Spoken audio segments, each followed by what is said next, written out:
नमस्कार श्रोताओं, आप सुन रहे हैं AKS रेडियो 90.4 FM और मैं हूं आपके साथ आपकी अपनी आरजे सोनम। दोस्तों, आज हम एक ऐसे विषय पर बातचीत करने जा रहे हैं जो हमारे वर्तमान और भविष्य दोनों से जुड़ा हुआ है।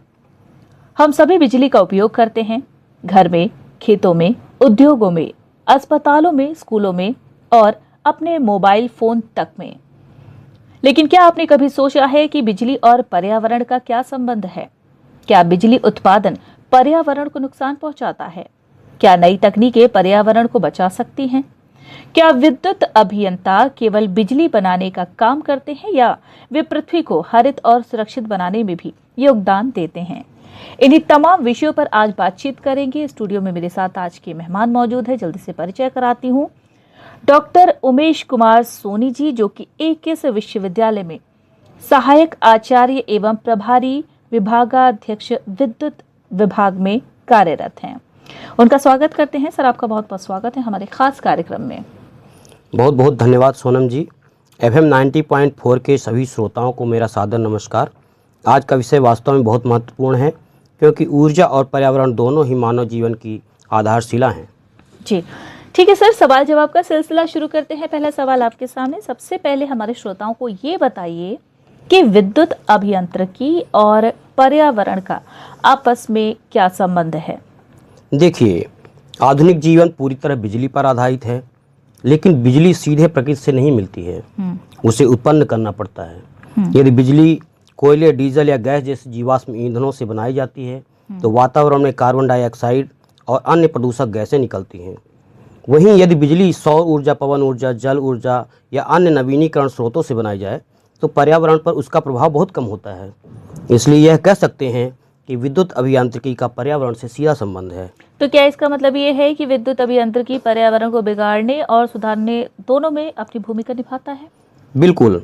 विद्युत अभियांत्रिकी के सिद्धांत ही यह निर्धारित करते हैं कि ऊर्जा कैसे उत्पन्न होगी, कैसे उपयोग होगी और कितनी दक्षता से उपयोग होगी।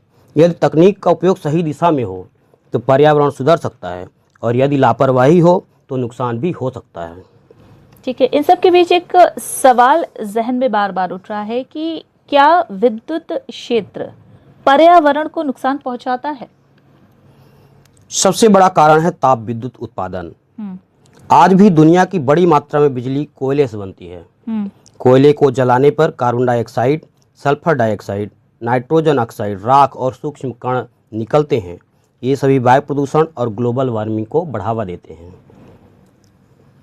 ठीक है, बिजली उत्पादन ही समस्या है या फिर और भी कुछ समस्याएं हैं? ऊर्जा की बर्बादी दूसरी एक बड़ी समस्या है। जब हम आवश्यक बिजली का से ज़्यादा अनावश्यक बिजली जलाते हैं, पुराने उपकरणों का प्रयोग करते हैं या कम दक्षता वाली मशीनें चलाते हैं तो अतिरिक्त बिजली उत्पादन की आवश्यकता पड़ती है। अर्थात अप्रत्यक्ष रूप से प्रदूषण बढ़ता है, तापमान बढ़ता है, ग्लोबल वार्मिंग में भी बढ़ोतरी होती है। ठीक है, अक्सर कहा जाता है कि ऊर्जा बचाना ऊर्जा पैदा करने से बेहतर होता है। इसका क्या मतलब है? ऊर्जा दक्षता यानी एनर्जी एफिशिएंसी। इसका अर्थ है कम बिजली खर्च करके वही कार्य करना। उदाहरण के लिए LED बल्ब से उतने ही पावर लेने पे ज़्यादा रोशनी मिलेगी। स्टार रेटेड पंखे का उपयोग कर सकते हैं हम। उच्च दक्षता वाली मोटरों का उपयोग, उच्च ऊर्जा कुशल एयर कंडीशनर्स का इस्तेमाल करना, ये सब हमारे एनर्जी एफिशिएंसी को बढ़ाने की ओर कदम हैं। यदि हम ऊर्जा दक्ष उपकरणों को अपनाते हैं तो बिजली की मांग कम होगी और पर्यावरण भी सुधरेगा। ठीक है, तो मोटे मोटे तौर पर यह समझा जाए कि बिजली बचाना भी पर्यावरण संरक्षण है? बिल्कुल। 1 यूनिट बिजली बचाना 1 यूनिट बिजली पैदा करने के बराबर माना जाता है। ठीक है सर, एक और ज़रूरी सवाल कि पावर फैक्टर का नाम अक्सर उद्योगों में सुनने को मिलता है। इसका पर्यावरण से क्या संबंध है? इसका पर्यावरण से बहुत बड़ा संबंध है। यदि किसी उद्योग का पावर फैक्टर कम है तो समान कार्य करने के लिए अधिक धारा की आवश्यकता पड़ेगी। परिणाम स्वरूप तारों में अधिक हानि होती है, ट्रांसफार्मर अधिक गर्म होते हैं, अतिरिक्त ऊर्जा की आवश्यकता पड़ती है।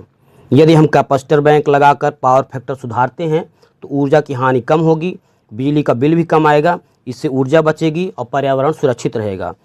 आजकल हम ये देखते हैं कि पावर फैक्टर बढ़ाने के लिए विभिन्न तकनीकें विकसित हो रही हैं। ठीक है, हरित और नवीनीकरण ऊर्जा का क्या मतलब है?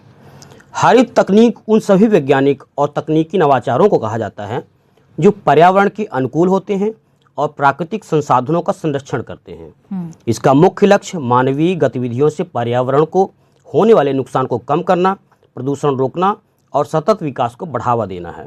अक्षय ऊर्जा या नवीनीकरण ऊर्जा उनमें से एक है। नवीनीकरण ऊर्जा से तात्पर्य ऐसी ऊर्जा से है जो प्राकृतिक स्रोतों से प्राप्त होती है, जो कभी खत्म नहीं होती और लगातार प्राकृतिक रूप से रिसाइकल होती है। प्लास्टिक वेस्ट और ई वेस्ट, पुराने मोबाइल, कंप्यूटर, बैटरियां और इलेक्ट्रॉनिक उपकरण यदि सही तरीके से नष्ट न किए जाएं तो मिट्टी और जल दोनों प्रदूषित हो सकते हैं। कचरे के ढेर का वैज्ञानिक तरीके से निपटान करके उसे खाद और ऊर्जा में बदलना या रिसाइकलिंग करना ये हरित तकनीक का ही एक भाग है। ठीक है, अगले सवाल की ओर बढ़ते हैं। अक्षय ऊर्जा या नवीनीकरण ऊर्जा किस किस तरह से उत्पन्न की जा सकती है? ये विभिन्न प्रकार के तरीकों से हम नवीनीकरण ऊर्जा का उत्पन्न कर सकते हैं। जैसे कि जल विद्युत सबसे विश्वसनीय नवीनीकरण ऊर्जा स्रोत है जो कि मोस्टली सभी जगह यूज़ होते हैं। बहते हुए पानी से टरबाइन चलाकर हम बिजली उत्पन्न करते हैं जनरेटर के माध्यम से। सौर ऊर्जा पर्यावरण अनुकूल ऊर्जा का सबसे लोकप्रिय स्रोत है, परंतु इसकी दक्षता बहुत कम है, 20% के लगभग है। सामान्य सोलर पैनल केवल एक तरफ से प्रकाश प्राप्त करता है, परंतु बाईफेशियल सोलर पैनल दोनों तरफ से प्रकाश प्राप्त करते हैं और उत्पादन 30% तक बढ़ सकता है और कम भूमि में ज़्यादा से ज़्यादा उत्पादन होता है। आजकल हम ये देखते हैं कि कार की छतों पर, दीवारों पर फ्लेक्सिबल सोलर पैनल्स लगाए जा रहे हैं और उससे भी लोग ऊर्जा उत्पादन बढ़ा रहे हैं।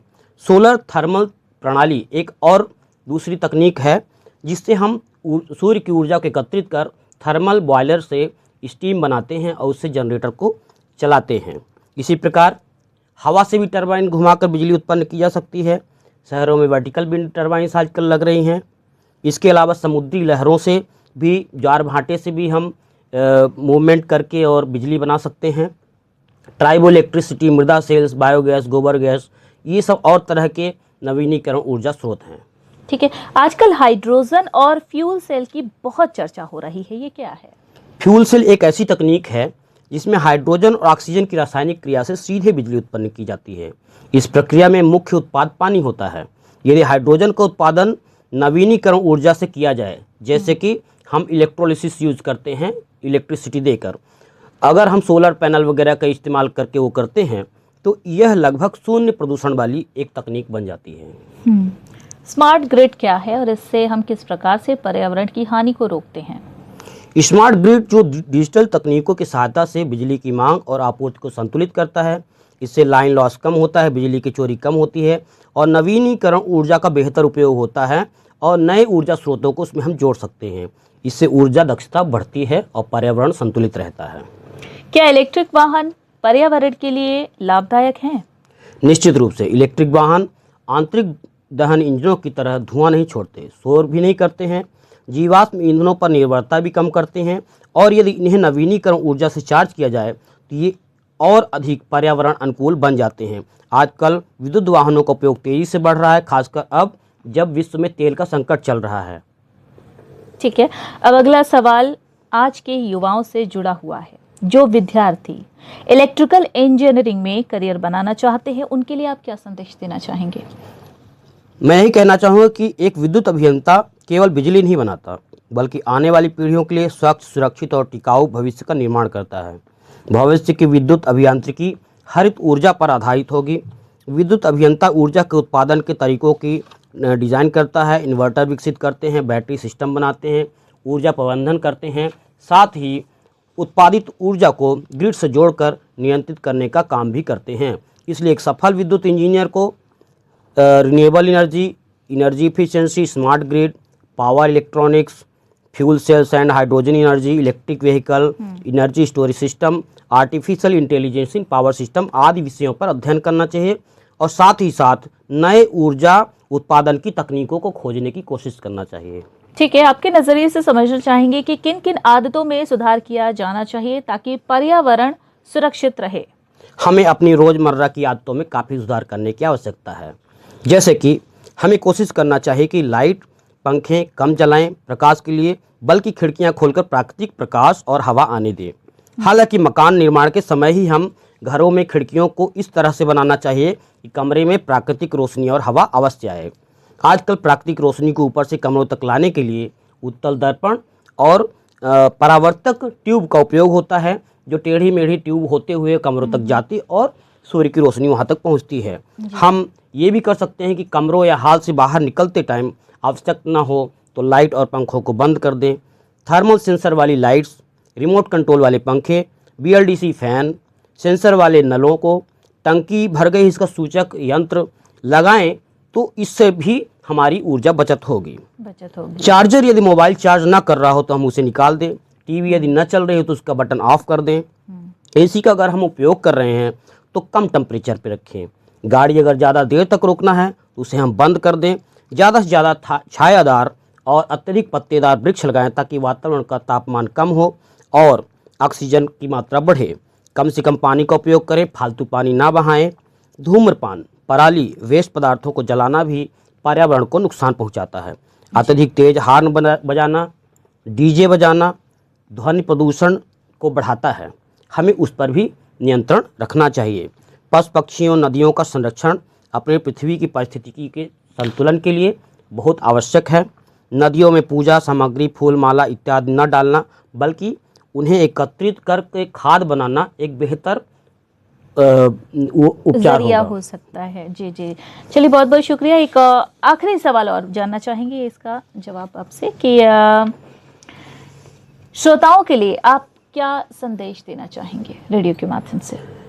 इस वार्तालाप के अंत में मैं यही कहना चाहूँगा कि पर्यावरण संरक्षण केवल सरकारों की जिम्मेदारी नहीं है।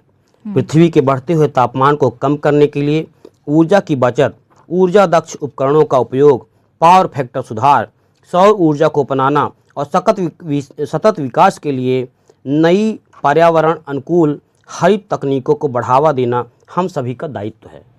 जी, चलिए बहुत बहुत शुक्रिया उमेश जी, आप यहाँ पर आए और इतनी महत्वपूर्ण जानकारी आपने साझा की, बहुत बहुत शुक्रिया।